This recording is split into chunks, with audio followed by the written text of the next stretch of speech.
وأشهد أن لا إله إلا الله وحده لا شريك له وأشهد أن محمدا عبده ورسوله صلى الله عليه وعلى آله وصحابته أجمعين ومن تبعهم بإحسان إلى يوم الدين. Ikhwani Thalabah dan para pendengar radio dakwah salafiyah rahimani wa rahimakumullah. Pada kesempatan yang mulia ini insyaallah taala kita akan melanjutkan kembali kajian risalah Nawaqidul Islam, pembatal-pembatal keislaman, karya Syekh Muhammad bin Abdul Wahhab rahimahullahu taala. Kita masuk pada pembatal keislaman yang kedua. Qala al-muallif rahimahullahu taala ats-tsani, yang kedua, man ja'ala bainahu wa bainallahi wasa'ita yad'uuhum wa yas'aluhum asy-syafa'ata wa yatawakkalu 'alaihim kafara ijma'an.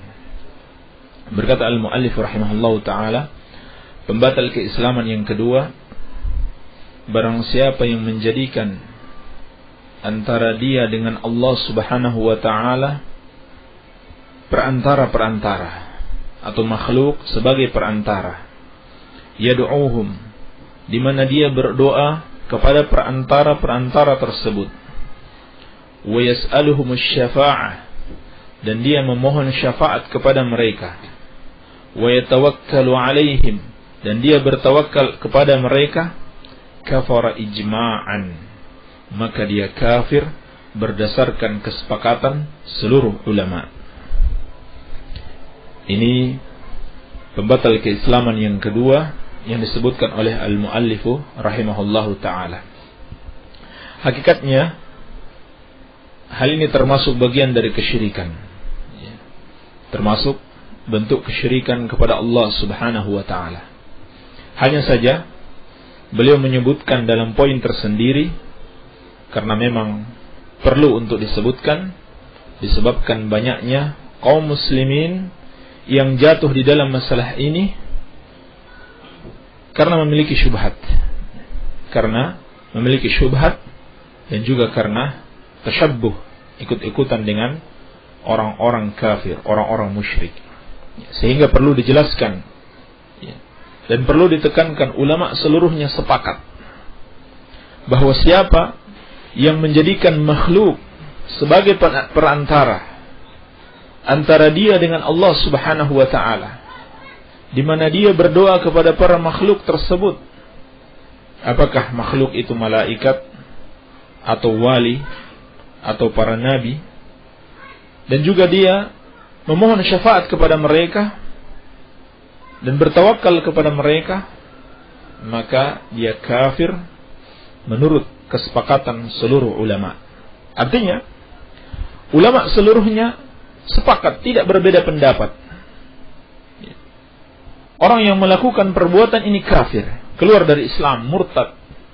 Kalau dia mati di atas kekafiran tersebut, maka Allah sudah pasti tidak akan mengampuni dosanya dan tempatnya di neraka, kekal di dalamnya untuk selama-lamanya, wal-iyadzu billah. Maka perlu diingatkan, sebagai tanda cinta kita kepada kaum muslimin, kita tidak ingin mereka jatuh ke dalam kesyirikan yang menyebabkan mereka dimurkai oleh Allah Subhanahu wa ta'ala. Iya. Dan di sini ada 3 permasalahan, 3 bentuk perbuatan syirik kepada Allah Subhanahu wa ta'ala. Perlu kita rinci, perlu kita jelaskan sehingga hilang syubhat atau kerancuan-kerancuan yang belum dipahami di dalam masalah ini. Masalah yang pertama tentang masalah at-tawassul. Ya. Karena di antara syubhat orang-orang yang berdoa kepada selain Allah, itu alasan mereka cuma sebagai tawassul. Hakikatnya yang mereka tuju adalah Allah.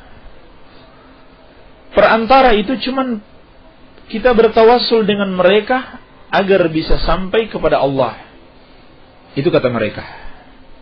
Maka perlu dijelaskan hakikat tawassul di dalam Islam. Ulama kita menjelaskan tawassul itu maknanya adalah at-taqarrubu ila syai' bisyai', mendekatkan diri kepada sesuatu dengan sesuatu. Jadi kalau seorang at-tawassul ila Allah, bertawassul kepada Allah, berarti at-taqarrub ila Allah bisyai', bertaqarrub, mendekatkan diri kepada Allah dengan sesuatu. Apakah dengan amal saleh ataukah dengan yang lainnya, sebagaimana akan kita jelaskan perinciannya. Ini makna tawassul. Di dalam syariat, tawassul itu terbagi dua. Tawassul mamnu' dan tawassul masyru'. Tawassul yang dilarang dan tawassul yang disyariatkan. Dan tawassul yang dilarang itu pun terbagi dua. Tawassul syirki dan tawassul bid'ah. Tawassul yang syirik dan tawassul yang bid'ah. Tawassul yang syirik adalah yang beliau maksudkan di dalam masalah ini, yaitu seorang menjadikan perantara antara dia dengan Allah Subhanahu wa ta'ala. Lalu dia berdoa kepada perantara tersebut. Dia tidak langsung berdoa kepada Allah. Dia berdoa kepada perantara tersebut agar bisa meneruskan doanya kepada Allah Subhanahu wa ta'ala. Ini termasuk perbuatan kesyirikan, disepakati oleh seluruh ulama, baik ulama sahabat, tabi'in, imam yang 4, dan pengikut mereka dengan baik sampai hari kiamat. Seluruhnya sepakat, ijma', perbuatan tersebut adalah kekafiran kepada Allah Subhanahu wa ta'ala. Persis seperti yang dilakukan oleh orang-orang musyrikin di zaman jahiliyah dahulu. Allah Subhanahu wa ta'ala berfirman tentang mereka, tujuan mereka beribadah kepada selain Allah, kepada berhala-berhala, hakikatnya tujuan yang mulia. Seperti dalam surat Az-Zumar ayat ketiga, Allah Subhanahu wa ta'ala berfirman, "Walladzina ittakhadhu min dunihi awliya ma na'buduhum illa liyuqarribuna ila Allahi zulfa." Dan orang-orang yang menjadikan selain Allah sebagai pelindung-pelindung mereka, sebagai sesembahan-sesembahan mereka, mereka mengatakan, "Ma na'buduhum," kita tidaklah beribadah kepada mereka, kepada selain Allah, illa liyuqarribuna ila Allahi zulfa, kecuali agar supaya mereka bisa mendekatkan kami kepada Allah sedekat-dekatnya. Subhanallah. Tujuan mereka sangat mulia. Mereka jadikan berhala-berhala itu cuma sebagai perantara, agar berhala-berhala itu bisa lebih mendekatkan mereka kepada Allah Subhanahu wa ta'ala sedekat-dekatnya. Tetapi Allah Subhanahu wa ta'ala mengingkari apa yang mereka lakukan tersebut. Dan ini persis seperti yang dilakukan orang-orang Nasrani. Hakikatnya mereka menyembah Nabi Isa alaihissalam itu hanya tujuan antara. Tujuan utamanya adalah menyembah Allah Subhanahu wa ta'ala. Sehingga mereka katakan Nabi Isa alaihissalam adalah juru selamat. Ya. Demikian pula orang-orang yang berdoa kepada para wali, kepada nabi, mereka menginginkan agar doa mereka diteruskan kepada Allah Subhanahu wa ta'ala. Ini termasuk asyirkul akbar, mukhrijun minal millah, mujibun li sahibihi al-khuluda fin nar. Ya. Dan mereka memiliki syubhat. Ya. Ada alasan mereka. Kenapa sih menjadikan makhluk, menjadikan orang-orang saleh sebagai perantara?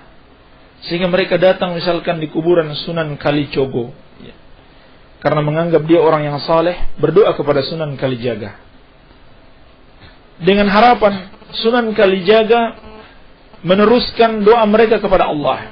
Ada alasan mereka, ya. Alasan yang menurut mereka masuk akal. Tetapi menurut syariat itu tidak benar. Kata mereka, kita ini kan banyak dosa. Ya. Jadi harus melalui perantara orang-orang saleh, orang-orang yang dekat dengan Allah. Sama halnya ketika kita ingin sesuatu, ya, atau sekedar ingin bertemu dengan raja di dunia, dengan Pak Presiden. Ya. Kita mau minta sesuatu sama Presiden, harus melewati menteri-menterinya, harus melewati ajudannya. Siapa kita bisa bertemu dengan Presiden? Ini syubhat mereka. Demikian pula kata mereka, harus melewati orang-orang saleh untuk bisa sampai kepada Allah Subhanahu wa ta'ala. Ya. Maka kita jawab syubhat ini dengan beberapa jawaban. Yang pertama, perkataan tersebut adalah bentuk penyerupaan Allah dengan makhluk. Ini kesyirikan dari sisi yang lain. Ya. Menyerupakan Allah dengan raja di dunia. Ini termasuk bentuk kesyirikan. Laisa kamitslihi syai'un wa huwa as-sami'ul basir. Lam yalid wa lam yulad wa lam yakul lahu kufuwan ahad. Tidak ada satupun yang serupa dengan Allah Subhanahu wa ta'ala.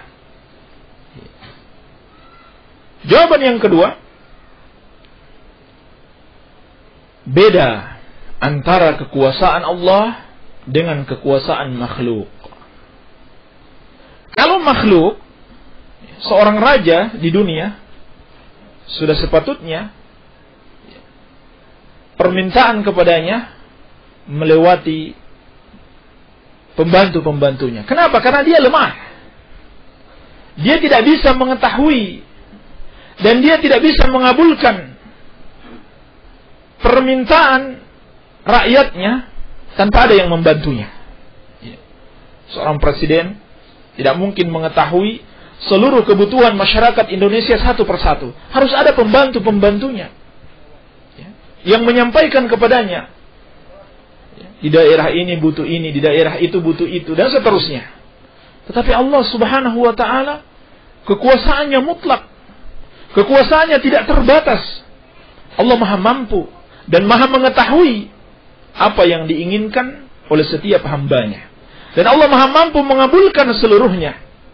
Andaikan seluruh makhluk berkumpul di suatu tempat dan masing-masing meminta pada saat yang sama dengan permintaan yang berbeda-beda, niscaya Allah mampu untuk mengabulkan seluruh permintaan tersebut pada saat yang sama.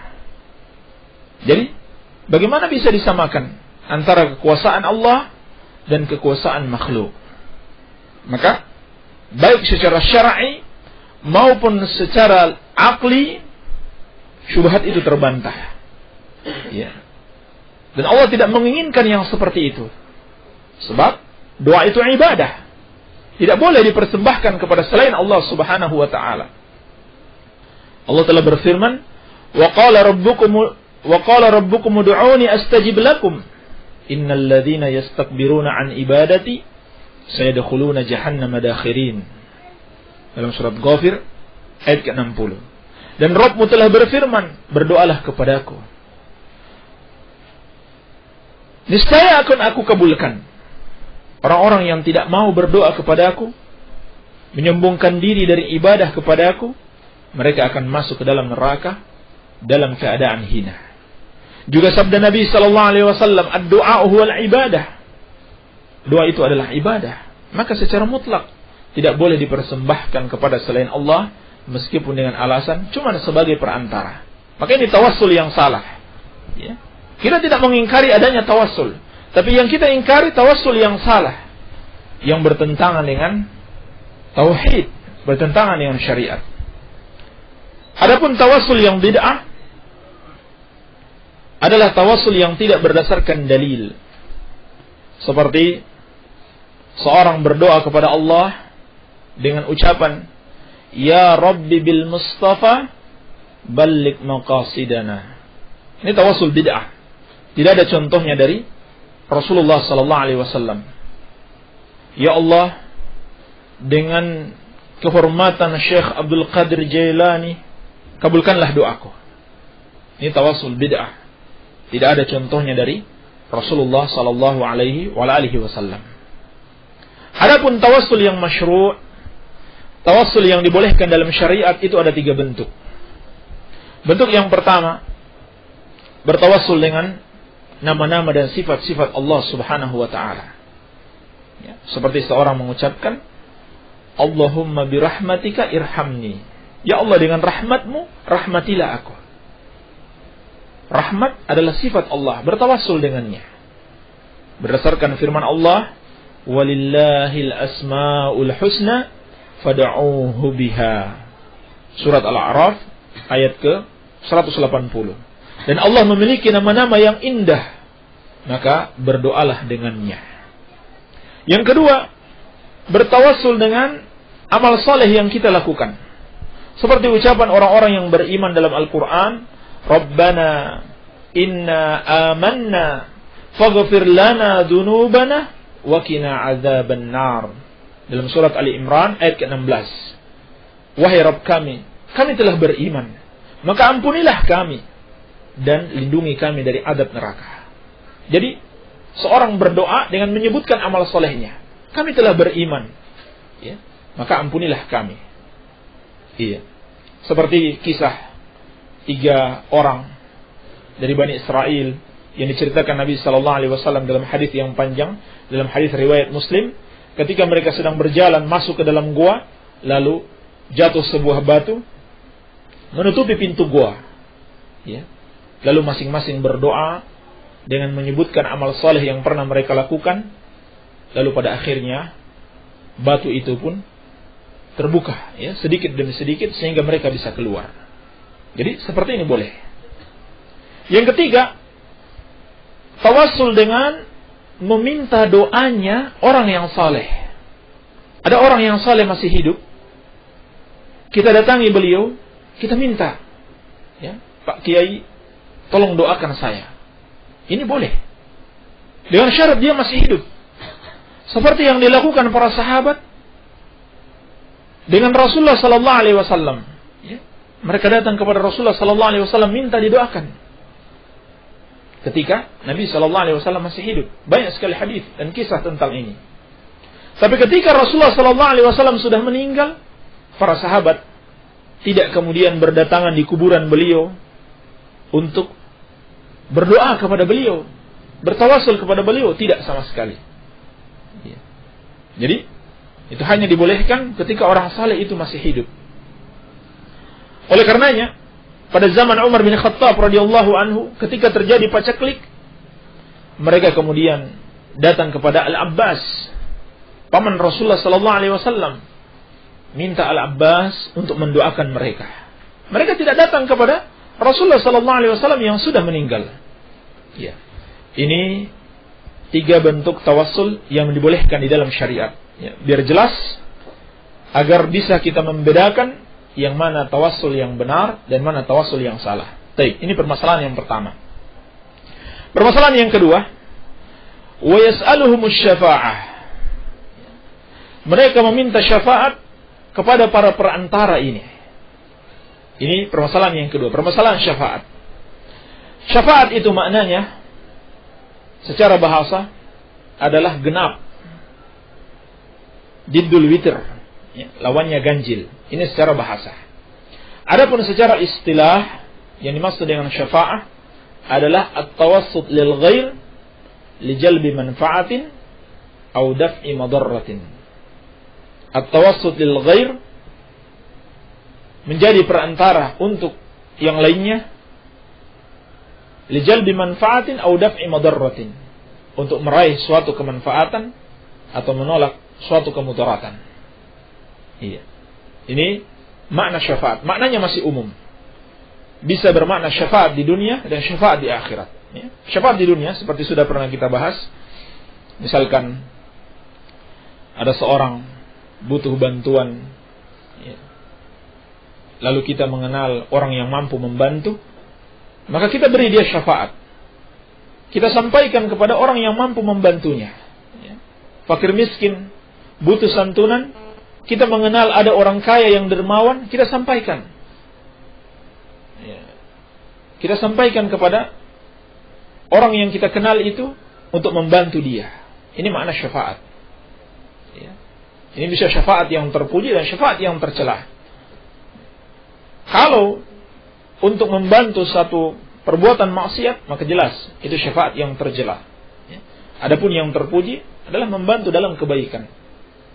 Sebagaimana sabda Nabi sallallahu alaihi wasallam, "Isfa'u tu'jaru."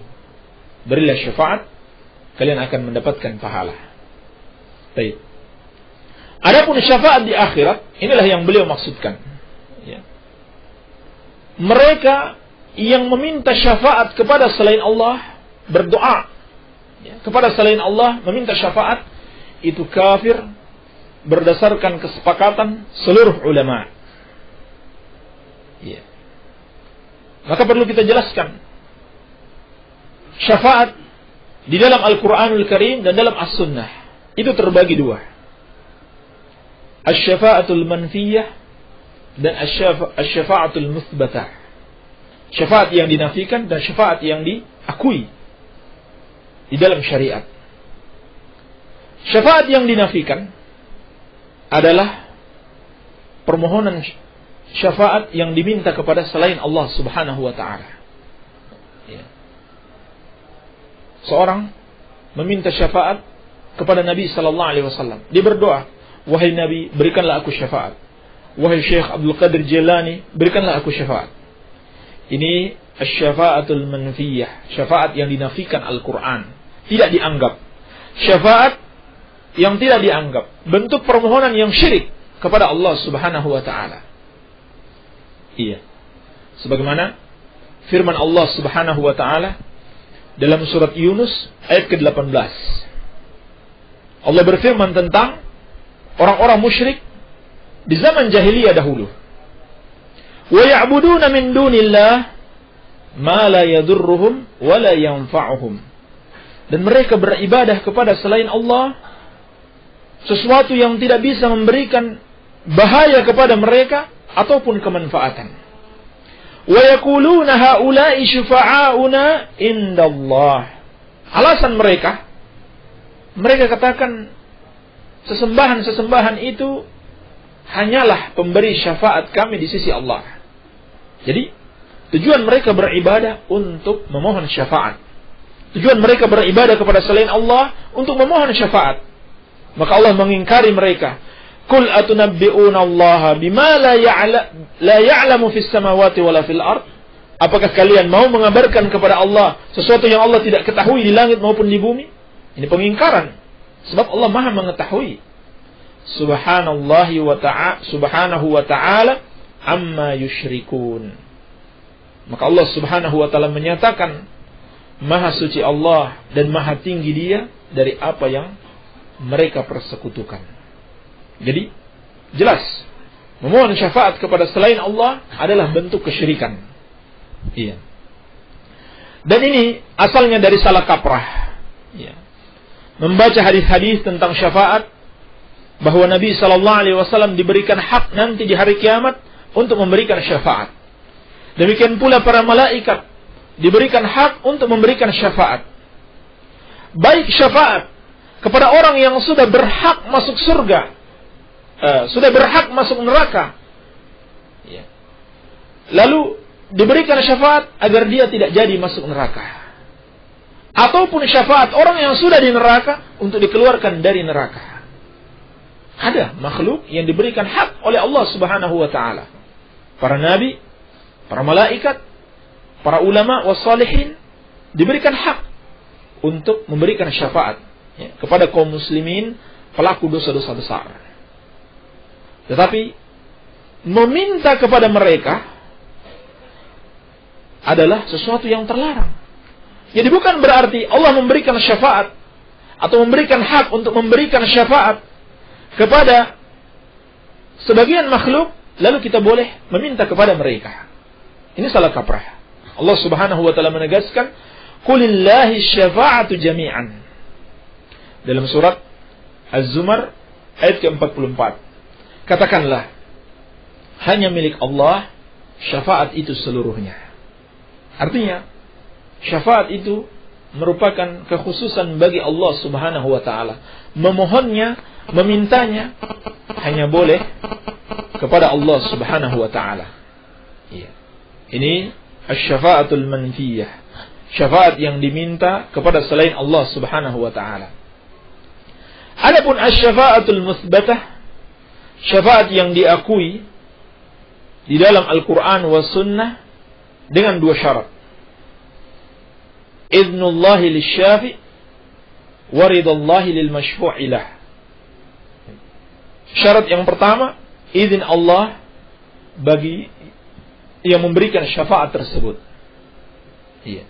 Menunjukkan bahwasannya syafaat itu milik Allah. Allah berikan bagi siapa yang Dia kehendaki.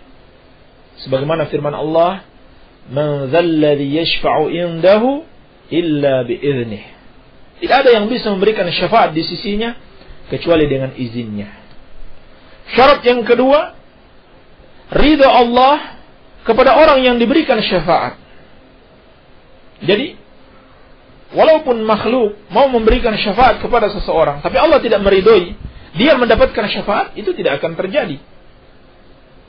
Sebagaimana firman Allah, "Wala yashfa'una illa liman irtada." Dan mereka tidak bisa memberikan syafaat kecuali bagi siapa yang Allah ridhoi. Ya. Juga firman Allah Subhanahu wa taala, "Wa kam min malakin fis samawati wal ard, wa kam min malakin fis samawati la tughni syafa'atuhum syai'a illa min ba'di an ya'dzana Allahu liman yasha'u wa yarda." Berapa banyak malaikat di langit, syafaat mereka tidak bermanfaat sedikit pun kecuali setelah Allah memberikan izin bagi siapa yang Allah kehendaki dan Allah ridhoi. Surat An-Najm ayat ke-26. Jadi syafaat yang ditetapkan dalam Al-Qur'anul Karim dengan izin Allah kepada yang memberikan syafaat dan ridho Allah kepada yang diberikan syafaat. Sedangkan Allah tidak akan meridhoi kecuali orang yang benar-benar mentauhidkan Allah Subhanahu wa taala. Jadi tidak mungkin mendapatkan syafaat kalau orang-orang menyekutukan Allah Subhanahu wa taala. Iya. Allah tidak akan mengizinkan untuk diberikan syafaat bagi mereka yang menyekutukan Allah Subhanahu wa taala, karena ketetapan Allah sudah pasti. Tempat mereka di neraka Jahannam, kekal di dalamnya selama-lamanya, wal iyadu billah. Baik. Permasalahan yang ketiga, yang terakhir, wa yatawakkalu alaihim. Mereka bertawakal kepada perantara-perantara tersebut. Yang mereka jadikan sebagai perantara antara mereka dengan Allah Subhanahu wa taala. Ini juga termasuk bentuk kesyirikan kepada Allah, pelakunya kafir dengan kesepakatan seluruh ulama. Tidak ada ulama yang berbeda pendapat. Semua yang menyatakan kafir barang siapa yang menjadikan antara dirinya dengan Allah perantara lalu bertawakal kepada mereka. Ya. Dan ini tidak bisa dipisahkan. Orang-orang yang berdoa kepada selain Allah mesti dia bertawakal kepada mereka. Ya. Hatinya bergantung kepada mereka. Ini makna tawakal. Hatinya bergantung kepada mereka. Ini termasuk bentuk kesyirikan, sebab tawakal itu ibadah. Ibadah hati. Doa, ibadah berupa ucapan atau perbuatan. Kalau tawakal, ibadah hati. Bergantungnya hati seseorang kepada selain Allah adalah kesyirikan, sebab tawakal itu ibadah. Sebagaimana firman Allah Subhanahu wa taala, "Wa 'alallahi fatawakkalu in kuntum mu'minin." Surat Al-Maidah ayat ke-23. Dan hendaklah hanya kepada Allah kalian bertawakal kalau kalian benar-benar beriman. Jadi orang yang tidak bertawakal kepada Allah tidak benar-benar beriman, atau bukan orang beriman kalau tidak bertawakal kepada Allah Subhanahu wa taala. Iya. Maka bertawakal kepada selain Allah adalah termasuk kesyirikan kepada Allah Subhanahu wa taala. Namun apakah dia syirik besar atau syirik kecil? Ulama kita merinci. Yang pertama, kalau dia bertawakal atau bergantung kepada selain Allah dalam perkara yang tidak mampu dilakukan, tidak mampu ditakdirkan kecuali hanya oleh Allah, maka berarti dia telah melakukan syirkul akbar, syirik besar. Ya. Dia bertawakal kepada selain Allah dalam perkara yang tidak mampu dikabulkan kecuali hanya oleh Allah. Ya. Seperti seorang ingin punya anak, ya. Menganugerahkan anak hanya Allah yang mampu untuk memberikannya.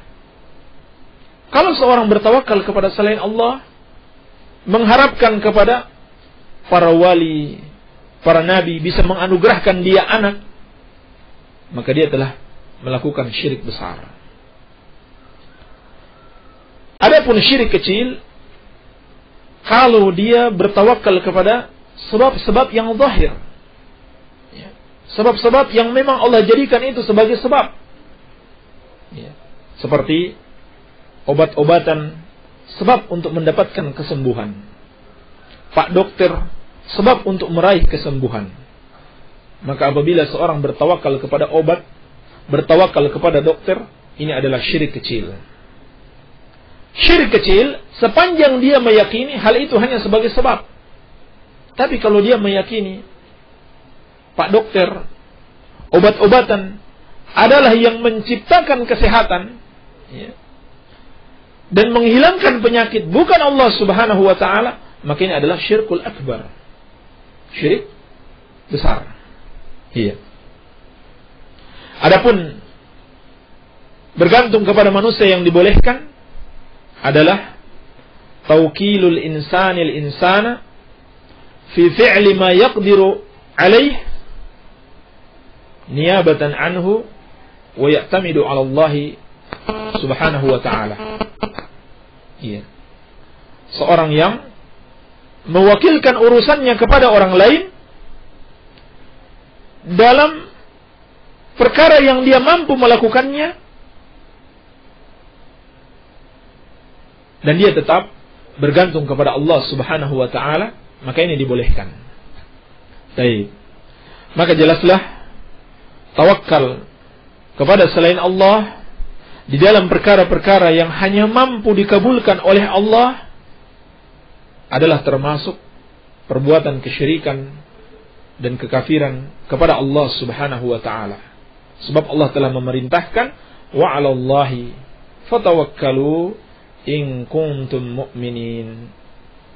Hendaklah hanya kepada Allah kalian bertawakal kalau kalian benar-benar beriman. Baik. Inilah 3 permasalahan, 3 bentuk kesyirikan yang terkandung di dalam bab ini, ya, yaitu berdoa kepada selain Allah walaupun dengan alasan hanya sebagai perantara untuk tawassul kepada Allah adalah termasuk kesyirikan.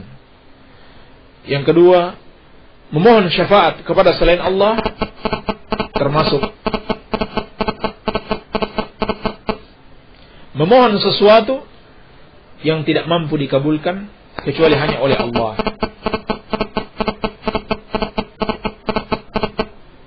Maka ini termasuk bentuk kesyirikan kepada Allah Subhanahu wa ta'ala. Kemudian yang ketiga, bertawakal kepada selain Allah Subhanahu wa ta'ala dalam perkara yang tidak mampu dilakukan atau dikabulkan kecuali hanya oleh Allah, juga termasuk perbuatan syirik. Dan seluruh perbuatan syirik ini disepakati oleh seluruh ulama, siapa yang melakukannya maka dia kafir. Tidak ada ulama yang berbeda pendapat. Iya. Jadi siapa yang mengklaim ada ulama yang mengajarkan hal itu, maka dia telah salah, dia dusta, ya, atau dia dibohongi oleh orang yang mengajarkan bahwa ada ulama yang membolehkan berdoa kepada selain Allah dengan dalih tawassul. Ini tidak benar. Periksa seluruh kitab ulama, seluruh madhab, ya. Imam Malik, Abu Hanifah, Ahmad wa Syafi'i, semuanya periksa. Semuanya mengharamkan berdoa kepada selain Allah Subhanahu wa taala meski dengan dalih tawassul. Ulama seluruhnya sepakat, siapa yang melakukan perbuatan-perbuatan ini, dia telah melakukan kesyirikan dan kekufuran kepada Allah Subhanahu wa taala. Ya, semoga kita berhati-hati di dalam masalah ini, ya.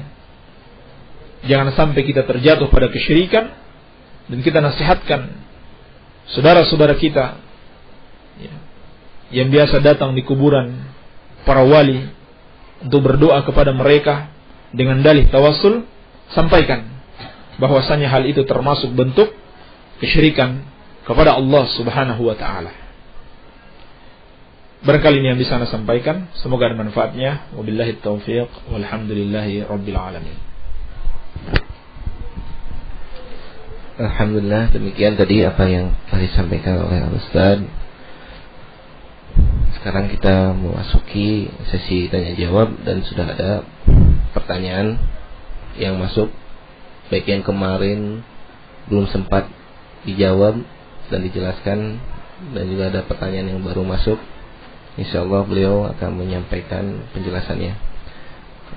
Silakan bagi yang bertanya, silakan kirimkan saja ke nomor 08 5353 020304. Sekali lagi saya beritahukan, yang ingin bertanya silakan kirimkan pertanyaannya ke nomor 08 5353 020304. Baiklah, mungkin kepada Ustaz untuk menyampaikan penjelasan.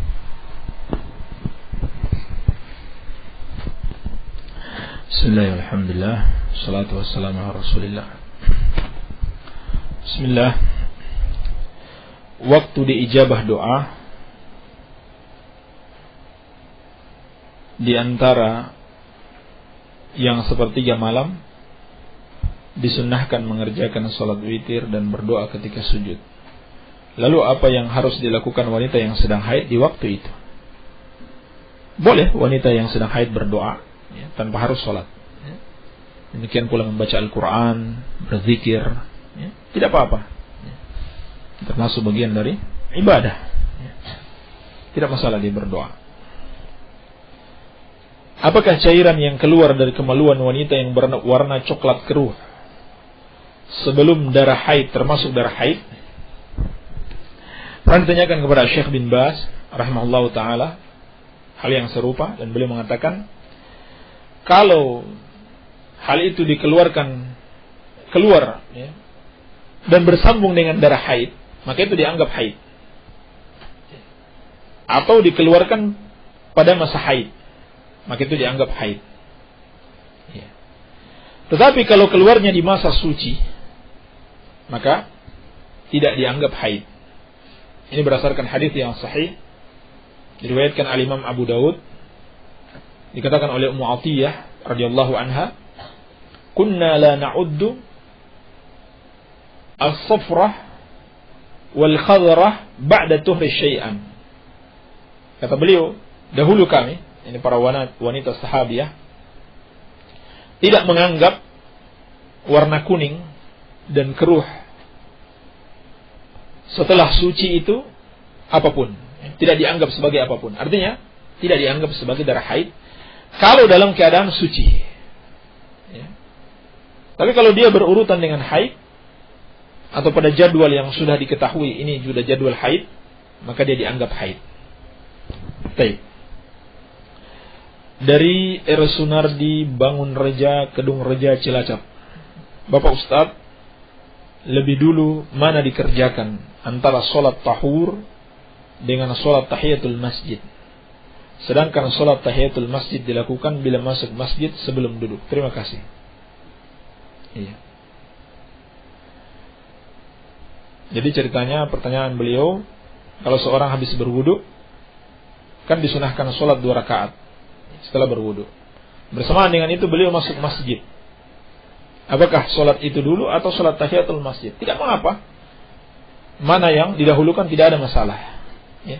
Dan sebenarnya sholat tahiyatul masjid itu umum. Sholat apa saja, yang penting 2 rakaat itu sudah dianggap sholat tahiyatul masjid. Dan penamaan tahiyatul masjid ini bukan dari hadis. Ini penamaan yang disebutkan ulama. Ya. Sehingga tidak ada sholat khusus. Maksudnya tidak harus dikhususkan sholat tahiyatul masjid dengan niat tahiyatul masjid. Sholat 2 rakaat, sholat apa saja itu sudah dianggap tahiyatul masjid. Karena lafaz hadisnya seperti dalam riwayat Bukhari dari Abu Qatadah, fa idza dakhala ahadukumul masjida fala yajlis hatta yarka'a rak'atain. Apabila seorang dari kalian masuk masjid, janganlah dia duduk dulu sebelum dia sholat 2 rakaat. Jadi sholat 2 rakaat, sholat apa saja. Bukan sholat yang ditentukan. Ya tidak mengapa insyaallah ta'ala mau didahulukan yang mana. Mau didahulukan yang mana ataupun diniatkan bersamaan. Diniatkan bersamaan. Iya. Sholat 2 rakaat setelah wudu. Diniatkan juga itu sebagai tahiyatul masjid, tidak ada masalah. Ya. Baik. Maaf Ustaz, bolehkah berpuasa Senin Kamis berturut-turut kalau tidak ada suami di rumah? Ya, walaupun ada suami di rumah tapi dia mengizinkan, tidak masalah. Ya. Suami mengizinkan puasa sunnah, tidak ada masalah. Terus kapan waktunya puasa 3 hari dalam sebulan? Apakah harus tanggal 14, 15, dan 16 atau tanggal berapa? Apakah harus berturut-turut puasanya? Puasa 3 hari tiap bulan pada tanggal 13, 14, dan 15 menurut penanggalan Hijriyah. Bukan penanggalan Masehi. Menurut penanggalan Hijriyah. Jadi 13, 14, 15. Ya, berdasarkan hadis yang disahihkan oleh Syekh Al-Albani dari Ibnu Milhan, dari bapaknya, bahwasanya Rasulullah sallallahu alaihi wasallam memerintahkan berpuasa pada tanggal 13, 14, 15. Ya, hadis diriwayatkan Imam Ibnu Hibban. Jadi penanggalan Hijriah ya, bukan penanggalan Masehi. Jadi penting sebenarnya kita mengikuti penanggalan Hijriah. Ya, tahu kapan masuk bulan. Ya, kapan masuk tanggal 1. Ya. Dan itu tergantung bulan. Berbeda-beda antara ya tidak bisa dibuat kalender. Ya. Berbeda-beda antara satu tahun dengan tahun berikutnya. Ya, tidak bisa dibuat kalender karena bisa jadi bulan kita lihat, bisa jadi tidak kita lihat. Adapun kalender yang dibuat itu mungkin hanya sekedar pendekatan saja. Iya, tapi tidak persis seperti itu. Baik. Ustaz, saya mau tanya, istighatsah dan mujahadah itu apa? Istighatsah artinya talabul ghauth, ya, meminta pertolongan ketika syiddah, ya, ketika dalam keadaan genting, ya, ketika dalam keadaan menderita, itu istighatsah. Ya, maka memintanya kepada selain Allah adalah termasuk kesyirikan. Adapun mujahadah itu artinya mengerahkan segala potensi. Ya. Orang bermujahadah di jalan Allah berarti dia mengerahkan segala potensi untuk taat kepada Allah. Ya. Badlul majhud fi ta'atillah. Itu makna mujahadah. Apakah orang yang setengah gila? Kadang gila, kadang sembuh. Ketika meninggal wajib diurus sebagaimana orang waras. Bagaimana kedudukan orang gila di akhirat? Ya, wajib diurus. Kalau dia muslim, wajib diurus. Dan kedudukannya di akhirat ya tergantung amalannya sebelum gila. Ya. Sebelum gila yang dihitung. Baik. Itu yang dihisab. Apakah dalam Islam diperbolehkan membaca berzanji? Ini termasuk bid'ah. Tidak ada contohnya dari Rasulullah sallallahu alaihi wasallam. Dan di dalamnya juga terkandung lafaz-lafaz yang berlebihan, ya. Berlebihan di dalam memuji Rasulullah sallallahu alaihi wasallam. Pak Ustadz, apakah kalau mandi junub harus berwudu dulu, kemudian menyiram bagian kanan, kemudian bagian kiri, lalu menyiram kepala? Termasuk sunnah. Termasuk sunnah mandi junub, berwudu dahulu, lalu memulai menyiram bagian kanan, lalu ke kiri. Iya. Tidak wajib, namun termasuk yang disunahkan. Tolong jelaskan mandi junub dan haid, dan apakah air yang untuk mandi tidak boleh dipakai air bak mandi yang sudah dipakai mandi oleh suami dan memakai air yang baru. Intinya mandi junub itu yang paling penting terpenuhi dua hal. Yang pertama, niat. Niat untuk mandi junub, bukan mandi adat, bukan mandi biasa. Iya. Yang kedua, pastikan seluruh badan terkena air. Pastikan seluruh badan terkena air. Itu saja yang paling inti, yang diwajibkan. Iya. Adapun sunnah-sunnahnya ya seperti tadi yang sudah disebutkan, berwudu dahulu. Ya. Kemudian mulai dari yang kanan, lalu meratakan air ke seluruh badan. Ini termasuk sunnah-sunnahnya. Tapi yang paling pokok dua itu saja. Ya. Berniat mandi junub. Yang kedua, pastikan seluruh badan terkena air. Apakah boleh menggunakan air mandi yang sudah bekas digunakan oleh suami? Tidak ada masalah, ya, sepanjang air itu suci. Ya, bahkan terdapat sebuah hadis dari Abdullah bin Abbas, ya, radhiyallahu taala anhuma, menceritakan tentang salah seorang istri Nabi sallallahu alaihi wasallam itu mandi pada satu bejana kecil. Lalu Nabi sallallahu alaihi wasallam datang untuk berwudu dari bejana tersebut, ya, bekas mandinya salah seorang istrinya, ya. Maka kata istrinya ini, "Ya Rasulullah, inni kuntu junuban." Ya Rasulullah, itu air bekas saya pakai mandi dan aku tadi junub. Maka Nabi sallallahu alaihi wasallam bersabda, "Innal ma'a la yujnib." Sesungguhnya air itu tidak junub. Dan lalu beliau menggunakannya untuk berwudu, menunjukkan bolehnya. Air itu tetap suci, ya, sepanjang tidak tercampur oleh najis dan sepanjang tidak berubah, ya, dengan najis tersebut salah satu dari tiga sifatnya, yaitu warna, rasa, dan baunya. Tidak masalah insyaallah ta'ala. Dan juga tambahan yang disunahkan bagi wanita, kalau mandi dari haid, hendaklah dia membersihkan, ya, kemaluannya dengan minyak wangi. Ya, setelah mandi ditaruh minyak wangi biar harum, ya, biar suaminya senang. Kemudian kalau dia berambut panjang yang biasa dikepang, ya, biasa diikat, hendaklah dibuka. Ya. Tidak seperti mandi junub biasa ketika berhubungan suami istri, itu tidak diwajibkan untuk membuka kepangannya. Tapi kalau mandi haid harus dibuka. Tapi ini bagi wanita. Pak Ustadz minta dibacakan lagi doa supaya lancar dalam segala usaha dari Cimaragas. Ya, doa yang kemarin, di antara doa yang dibaca oleh Nabi sallallahu alaihi wasallam ketika pagi, zikir pagi petang, adalah meminta rezeki yang baik. Allahumma inni as'aluka ilman nafi'an wa rizqan tayyiban wa amalan mutaqabbalan. Allahumma inni as'aluka ilman nafi'an wa rizqan tayyiban wa amalan mutaqabbalan. Allahumma inni as'aluka, ya Allah, aku mohon kepadamu, ilman nafi'an, ilmu yang bermanfaat. Ini yang paling utama yang diminta, ya, bukan harta. Wa rizqan tayyiban, dan rezeki yang baik. Ya, rezeki yang baik mencakup umur yang berkah dan harta yang berkah. Wa amalan mutaqabbalan, dan amal yang diterima, yaitu amalan yang berdasarkan ilmu tadi, dan rezeki yang diamalkan, yang diinfakkan di jalan Allah Subhanahu wa taala. Amalan yang ikhlas karena Allah Subhanahu wa taala. Baik. Dan yang paling terpenting di sini adalah memperhatikan sebab-sebab terhalangnya doa dan sebab-sebab dikabulkannya doa. Ustaz mau nanya, apakah daging tupai dan kelelawar halal? Tidak ada dalil yang melarang daging tupai, wallahu a'lam. Dan dalam mazhab Syafi'i hukumnya halal. Adapun kelelawar dikhilafkan oleh para ulama, dan yang rajih hukumnya haram. Ya. Dan ini pendapat mazhab Syafi'i dan Hambali. Kelelawar hukumnya haram. Kenapa? Karena ada dalil yang melarang membunuh kelelawar. Iya.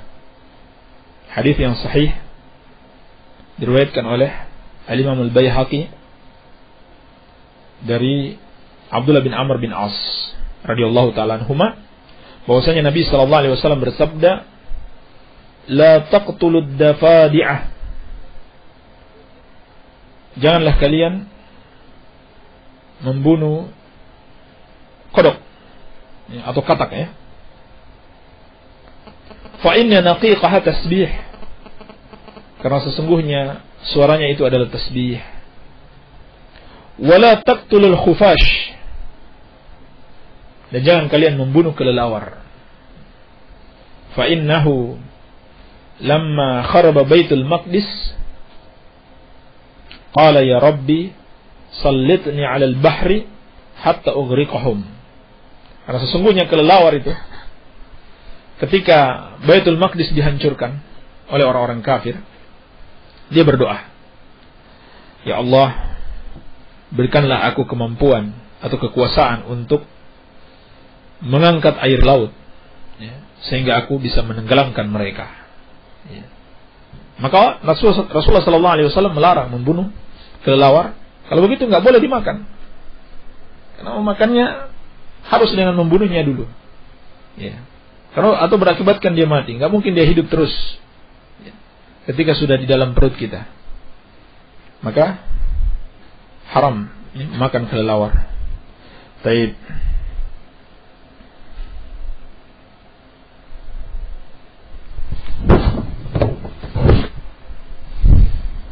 Tetangga hajatan nikahan anaknya, acara hiburannya pongdut. Jika diundang untuk bantuin masak di acara tersebut, apakah dibolehkan atau tidak, Ustaz? Ya, tidak boleh. Sebab hal itu termasuk bentuk ta'awun, ya, tolong menolong dalam kebatilan. Ya. Apa boleh seorang ponakan dijadikan istri? Ponakan dalam artian anaknya saudara kandung tidak boleh, haram. Termasuk mahram. Ya. Anaknya saudara kandung, baik sebapak atau saudara seibu atau sebapak dan seibu, semuanya ya, tidak boleh. Taib, ini termasuk mahram. Kalau ponakannya istri boleh, dengan syarat istrinya sudah dicerai atau sudah meninggal dunia ya, tidak boleh dikumpulkan bersama ya, tidak boleh dipoligami antara istri dan ponakannya, atau ponakan dengan bibinya, tidak boleh bersamaan ya. Kalau sudah dicerai salah satunya atau meninggal dunia maka boleh. Baik, Bapak Ustadz dan kepada para muslimin dan muslimat rahimakumullah, dari R. Sumardi Bangunreja, Kedung Reja, Cilacap. SMS pertama yang saya kirim di Radio Dakwah Salafiyah kepada Bapak Ustadz, saya mengatakan mencari kebenaran yang sejati. Di balik musibah, saya tidak akan mengatakan bentuk musibahnya, kecuali aku mencari keselamatan hakiki dengan melalui ritual atau ibadah Islam tradisi, pluralis. Tapi sungguh yakin Allah itu tunggal, tak ada sekutunya, demikian kuat kata hatiku. Ritual berkali-kali saya lakukan di tempat penembahan, tempat keramat, yang tak jauh dari rumah saya, kira-kira 100 meter dari rumah saya. Setelah saya mendapat petunjuk, saya berhenti. Demi Allah, saya dalam genggamannya. Petunjuk yang diterima begini: kalau minta pertolongan langsung kepada Allah. Itu yang dikatakan langsung lewat telinga kanan saya saat saya tidur di rumah setelah pulang dari tempat keramat itu. Maka saya terus mencari kebenaran sejati yang diridhai Allah. Apa saya sudah jauh terjerumus dengan kemusyrikan? Bagaimana dengan petunjuk tersebut kebenarannya? Mohon dijawab, insyaallah saya akan mohon. Baik, Bapak Sunardi. Tapi yang pertama, berdoa kepada selain Allah Subhanahu wa taala itu jelas ya, seperti yang telah kita jelaskan tadi. Hal itu termasuk syirik. Yang kedua, meyakini ada satu tempat yang keramat ya, di mana tempat tersebut itu lebih bisa ya, mengabulkan doa kita, atau kalau kita berdoa kepada Allah di tempat tersebut doa kita lebih bisa dikabulkan, maka ini termasuk bid'ah. ini termasuk bid'ah. Iya. Kalau tidak ada dalil yang menunjukkan hal tersebut. Iya. Kira-kira di Indonesia ini tidak ada dalil yang menunjukkan ada satu tempat bahwa tempat itu keramat, sehingga doa lebih dapat dikabulkan di tempat tersebut. Maka berdoa di tempat tersebut dengan meyakini tempat itu keramat adalah termasuk kebid'ahan. Kalau meyakini tempat tersebut bisa mengabulkan doa kita, kesyirikan namanya, termasuk perbuatan syirik. Baik. Adapun mimpi yang disebutkan di sini, ya.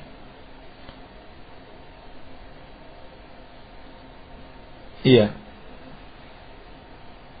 Ketika tidur, ya, lalu mimpi. Ada yang mengatakan di telinga kanan, kalau minta pertolongan langsung kepada Allah. Iya. Ini dalam masalah mimpi perlu dilihat. Ya.